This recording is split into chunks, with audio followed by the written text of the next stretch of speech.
AP హోంమంత్రి వంగలపూడి అనిత మీడియాతో మాట్లాడుతున్నారు. లైవ్ లో చూద్దాం. వరకు వచ్చిందో లేదో తెలియదు. మాకు అసెంబ్లీకి కూడా కోరం లేదంట. ఆ 11 మంది కూడా సహకరించట్లేదట ఆయనకి. కాబట్టి ప్రెస్ మీట్ పెట్టారట. మాకు తెలిసిన ఇన్ఫర్మేషన్ స్వామి అంతే. నేనేమంటానంటే ఈరోజు బడ్జెట్ మీద దగ్గర 20 మందికి అవకాశాలు ఇచ్చారు స్పీకర్ గారు. 20 మందికి మాట్లాడారు. నిజంగా ఆయన ఎమ్మెల్యే కదా, ఆయనకు హక్కు ఉంది కదా. ఈరోజు మీరు వెళ్ళగలరు అసెంబ్లీ లోపలికండి. ఆ కాంపౌండ్ వరకే కదా మీరందరూ ఎవరైనా రావాలనుకున్నా. ఎమ్మెల్యేలుగా ఉన్న మేమే కదా అందులోకి లోపలికి వెళ్ళగలం. నేను చాలా సందర్భాల్లో చెప్పాను. సుమారుగా 5 కోట్ల మంది ప్రజల్లో 175 మందికి మాత్రమే అవకాశం ఇస్తాడు దేవుడు 5 సంవత్సరాలకు ఒకసారి. దానికి నీకు అవకాశం ఉండి రండి, అసెంబ్లీకి రండి, కూర్చొని మీకు ఏ సబ్జెక్ట్ మీద మాట్లాడాలనుకుంటే మాట్లాడండి. ఈరోజు 20 మంది సభ్యులకి ఇచ్చాము, మీరు ఒక్కరు మాకు ఎక్కువైపోతారా? మీ 11 మంది మాకు ఎక్కువైపోతారా? రేపు ఇంకొక 40 మంది 50 మంది మాట్లాడండి వచ్చి. అంతే తప్పించి ఇంట్లో కూర్చొని విమర్శలు చేస్తాం, ఇంట్లో కూర్చొని వీడియోలు వేసుకుంటామంటే ఎలా అవుతుంది? నువ్వేమైనా అడగాలనుకుంటే రండి, అసెంబ్లీకి రండి, కూర్చోండి, మాట్లాడండి, సమాధానం అడగండి, చెప్తాం మేము. ఏ కోణంలో ఇస్తారో ఒకసారి మీరే ఆలోచన చెప్పండి. ఏ కోణంలో ఇస్తారు? ఇదే పెద్ద మనిషి లాస్ట్ ముఖ్యమంత్రిగా ఉండేటప్పుడు చంద్రబాబు నాయుడు గారిని బెదిరించారు. నువ్వు 23 మంది ఉన్నారు, అటు నుంచి ఒక 5 ఇటువైపు లాగానంటే నీకు ప్రతిపక్ష హోదా కూడా ఉండదు అని. ఆ రోజు ఏ టైప్లో మాట్లాడాడు ఆయన? ఏ లెక్కల ప్రకారం మాట్లాడాడు ఆయన? దానికి సమాధానం చెప్పమనండి, అప్పుడు దీని గురించి మాట్లాడతాం.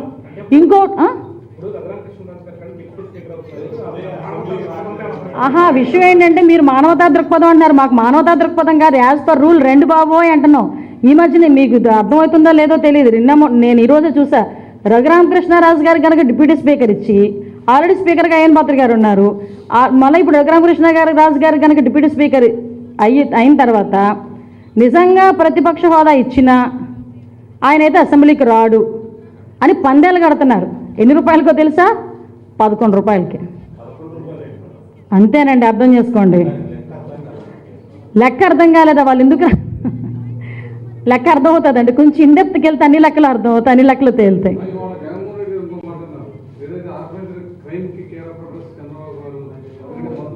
దీన్నే అంటారనమాట, దొంగడు పరిగెడుతూ దొంగ దొంగ దొంగ దొంగ అంటుంటాడట. ఆయనే పెద్ద దొంగ, అందరిని చూసిన అందరినీ దొంగ దొంగ అని అడుగుతుంటాడు అనమాట. ఆర్గనైజ్డ్ క్రైమ్లో ఎలా చేయాలి అన్నది సిద్ధహస్తుడు జగన్మోహన్ రెడ్డి. దానికి సోషల్ మీడియా క్రైమ్ ఎలా చేశాడన్నది ఇప్పుడు నేను చూపించా. వివేకానంద రెడ్డి గారి హత్య దగ్గర నుంచి మొదలు పెట్టుకుంటే ఆర్గనైజ్డ్ క్రైమ్ అన్నది ఎలా ఉంటుందో మేము చెప్పక్కర్లే, ప్రజలు చెప్పారు కాబట్టే 11 సీట్లకి ఈరోజు పరిమితం జరిగింది.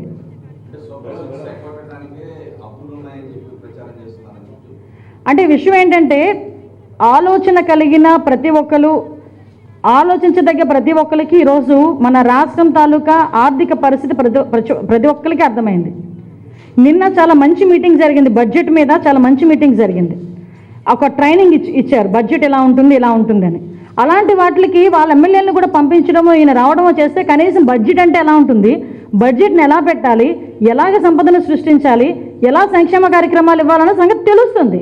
అంతేగాని ఇంట్లో కూర్చొని నేను ఏదో ఉన్న పరదాలు కట్టుకొని నేను వచ్చేసరికి ఏంటది పొగడాలి, జగన్మోహన్ అని ఒకడు, నాయన ఈ నాయన అని ఒకడు మాట్లాడడం, అది కాదు రాజకీయం అంటే.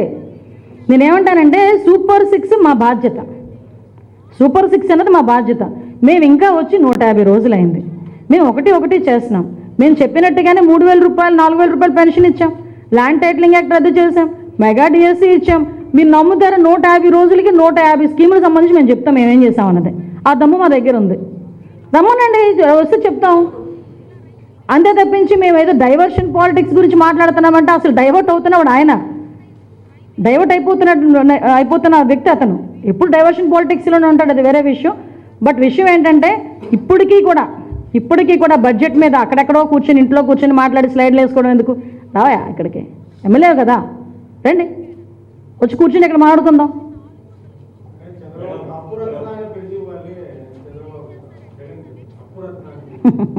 అదే చెప్పాను కదండి ఇందాక, అసలు అప్పులు చేసి మొత్తం ఆర్థిక వ్యవస్థని భ్రష్టు పట్టించేసింది అతగాడు. అసలు నాకు అర్థం కాదు, అతగాడికి ఆర్థిక వ్యవస్థ మీద బడ్జెట్ మీద మాట్లాడే నైతిక హక్కు లేదండి. ఎందుకంటే అసలు దేనికి ఖర్చు పెట్టాడు, ఏ శాఖకి 5 సంవత్సరాలు ఎంతెంత ఖర్చు పెట్టాడు చెప్పమనండి.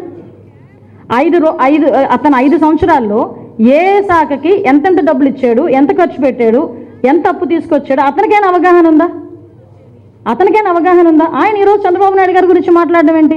చంద్రబాబు నాయుడు గారు ఏంటి అన్నది top 10లోని Chandrababu Naidu garu one of the big leader. ఆయన గురించి మాట్లాడితే ఇంకంతే, ఏదో అంటారు కదా, పైకి ఉమ్మూసుకున్నట్టు, ఆకాశం వైపు చూసి ఉమ్మూసుకున్నట్టే.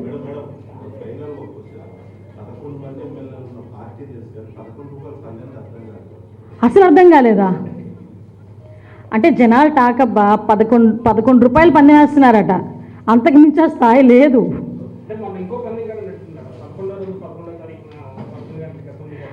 దేవుని స్క్రిప్ట్లు అండి, మనం అలాంటి వాటికి ఏం చేయలేం. అది సింపుల్లీ దేవుని స్క్రిప్ట్. మేము అసలు అలా ఆలోచించి ఎవరు పెట్టలేదు. ఆ దేవుని స్క్రిప్ట్ ఏం చేస్తాం చెప్పండి. Thank you.